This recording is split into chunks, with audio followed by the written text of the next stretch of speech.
Olá, turma, tudo bem com vocês?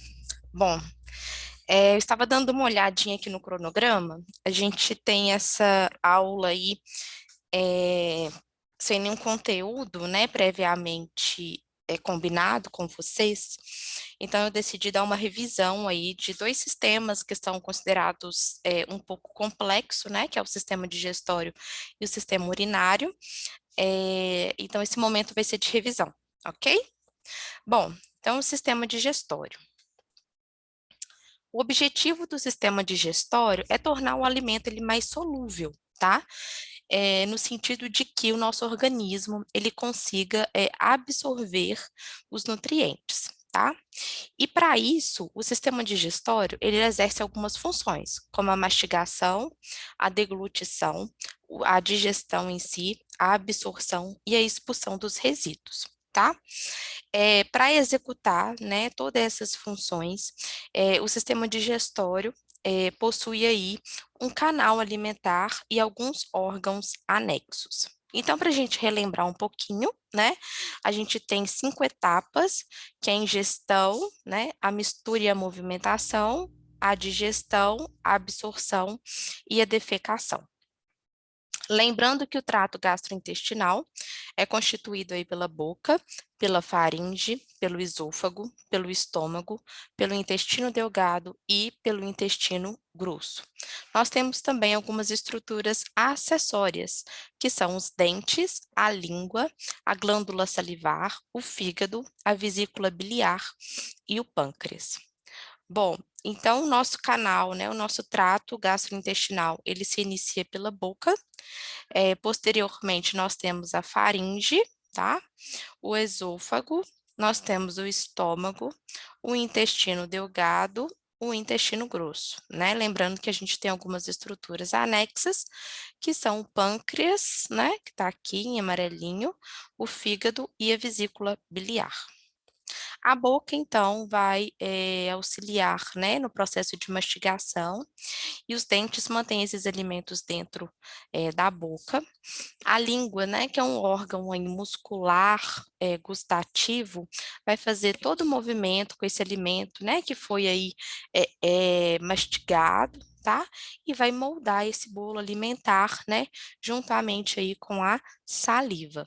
E tem, né, a função aí de encaminhar para a faringe esse bolo alimentar, tá? Bom, as glândulas salivares, elas são responsáveis pela secreção aí da saliva. Lembrando, né, que essa saliva, ela tem um muco, né, que faz com que esses agentes antimicrobianos atuem, né, e além disso, nós temos também a enzima amilase, que inicia aí a digestão parcial dos amidos. Então, nós temos duas parótidas, tá? Uma glândula aí submandibular e uma sublingual.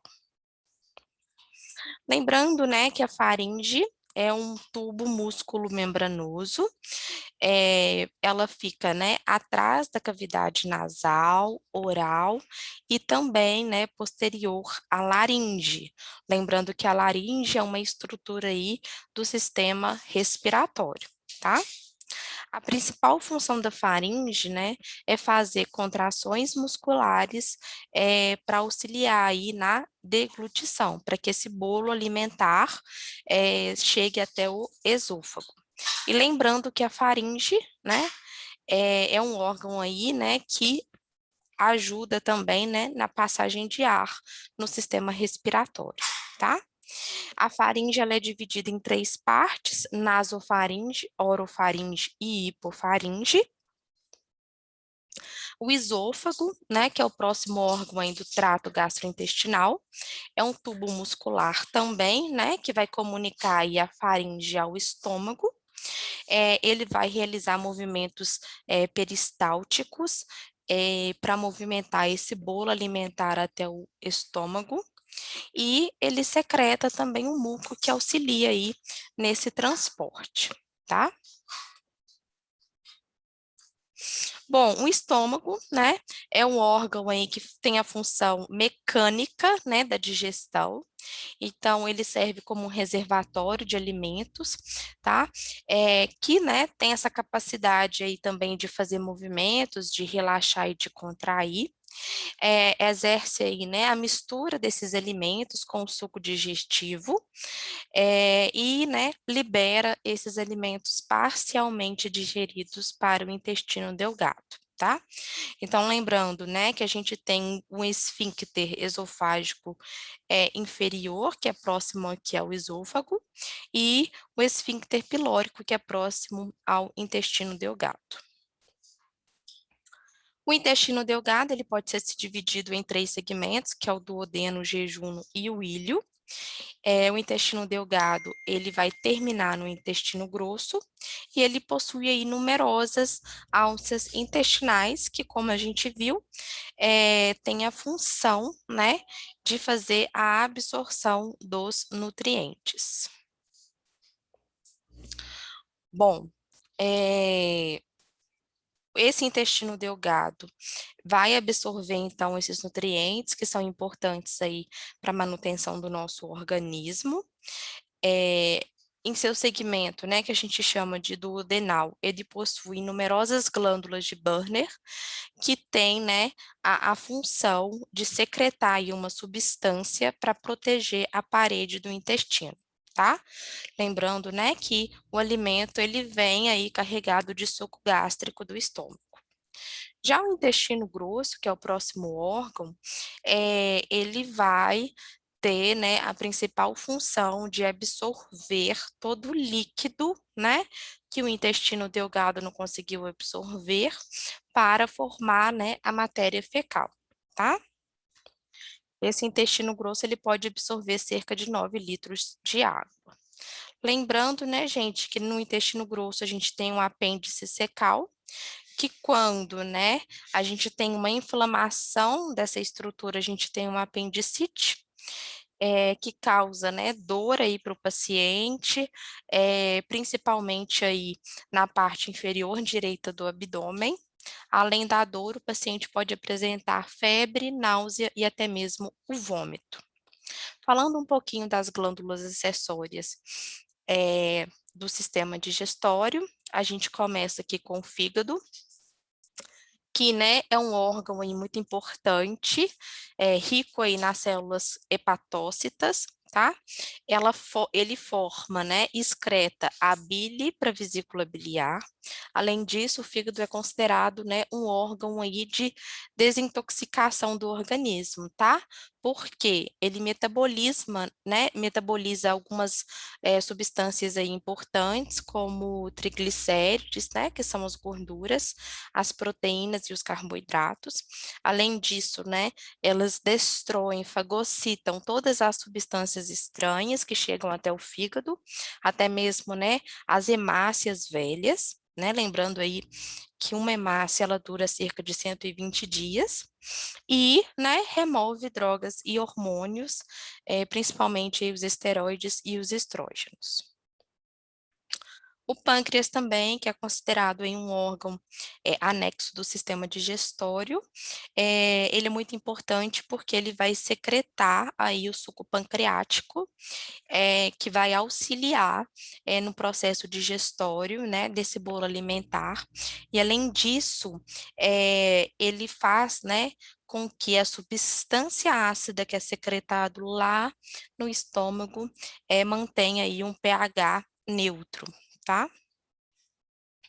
Então, o pâncreas é dividido em cauda, corpo e cabeça, lembrando que a gente tem um ducto pancreático, né, que recolhe esse suco pancreático, que é produzido, né, no pâncreas e libera aqui na porção do intestino, tá?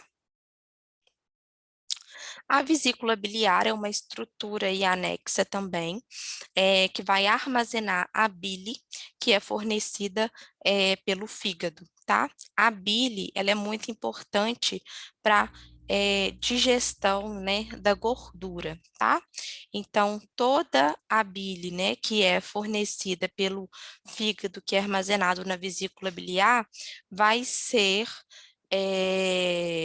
vai auxiliar na digestão, né, por meio aí do ducto colédoco, que vai levar essa bile até o intestino delgado, né, junto com o suco pancreático, que vem aqui pelo ducto pancreático.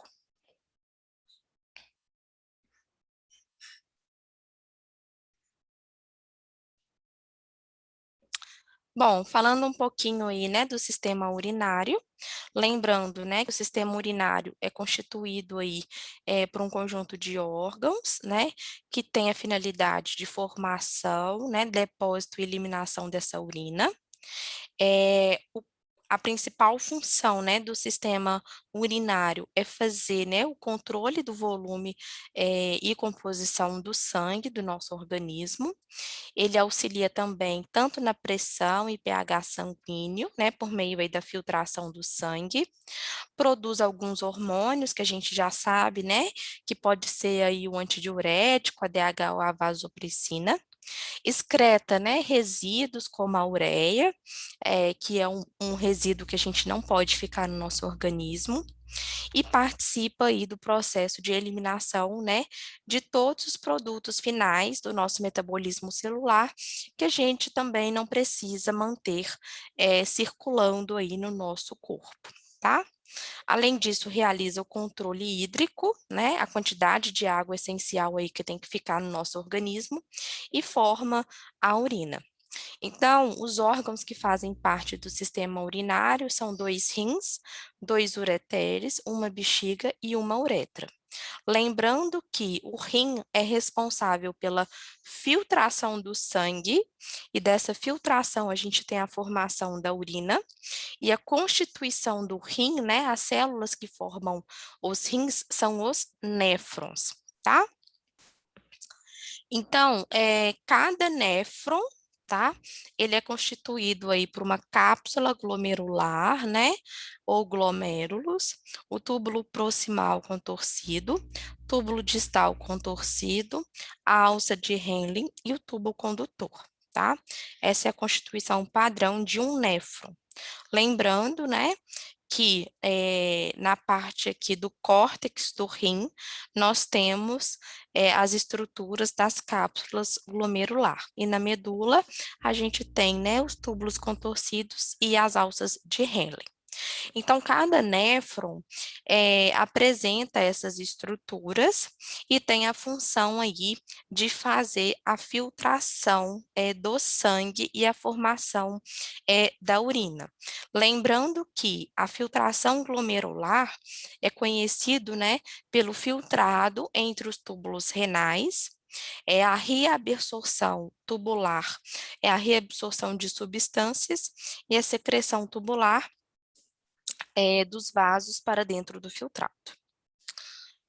Então, esse esquema aqui de um néfron, né, e todos os processos que nele estão envolvidos, ele facilita muito esse entendimento. Então, aqui no corpúsculo renal, né, a gente tem a constituição do glomérulo renal mais a cápsula renal, lembrando, né, que ele é uma estrutura ricamente vascularizada.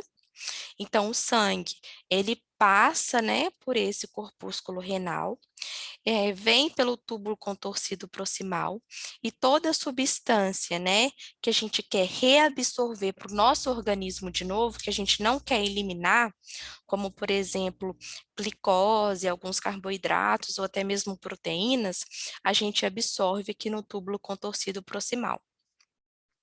A próxima estrutura é a alça nefrética, ou a alça de Henle, tá? Que serve para absorção de água, para deixar a urina mais concentrada. O túbulo contorcido distal, ele elimina, tá? Os excretas que, porventura, a gente ainda não eliminou, como a ureia, algumas amônias, e o ducto coletor faz aí a absorção, né, da grande maioria da água, deixa ainda mais a urina concentrada. E o que a gente realmente não precisa, a gente elimina, né? Então, desse ducto coletor já cai direto aí no ureter, que vai, né, levar até a bexiga a urina formada, tá? Então, ureter são canais que transportam a urina do rim até a bexiga, tá? A bexiga, ela fica, né, no interior da pelve, é, no homem, né, a gente tem a bexiga próxima aí ao reto, e na mulher a gente tem a bexiga aí próximo ao útero. Lembrando que a bexiga, né, é um órgão muscular que tem a capacidade aí de armazenar a urina, e dentro, né, dessa bexiga a gente tem receptores na sua camada interna, que com o aumento da pressão, né, o aumento da urina dentro da bexiga, aciona o nosso sistema nervoso, né, e dá aquela sensação, aquele aperto, aquela vontade de urinar, tá? Então, a uretra é um canal único, tá? Que possui tanto o esfíncter interno e o externo, que auxilia aí, né, na continência urinária, e é um canal que vai levar a urina da bexiga para o meio externo. Lembrando que a uretra feminina é muito mais curta do que a uretra masculina, isso, né, possibilita aí uma maior chance, por exemplo, de infecção urinária, tá? Bom, então a eliminação da urina, né, nada mais é do que quando os néfrons, né, faz a filtração sanguínea e, né, todo aquele concentrado de impurezas que a gente quer eliminar do nosso organismo, a gente coloca nos túbulos coletores de urina, tá? Que vão, né, formar aí o ureter, tá? Essa urina, ela é enviada até a bexiga, para onde ela fica armazenada provisoriamente, e depois ela sai pela uretra pelo meio externo. Eu espero que essa revisão tenha auxiliado vocês, né? Não deixem de fazer o exercício, que ele vai contabilizar a presença. E se porventura alguém tiver alguma dúvida, a gente vai discutir no nosso momento online. Um grande abraço e muito obrigada.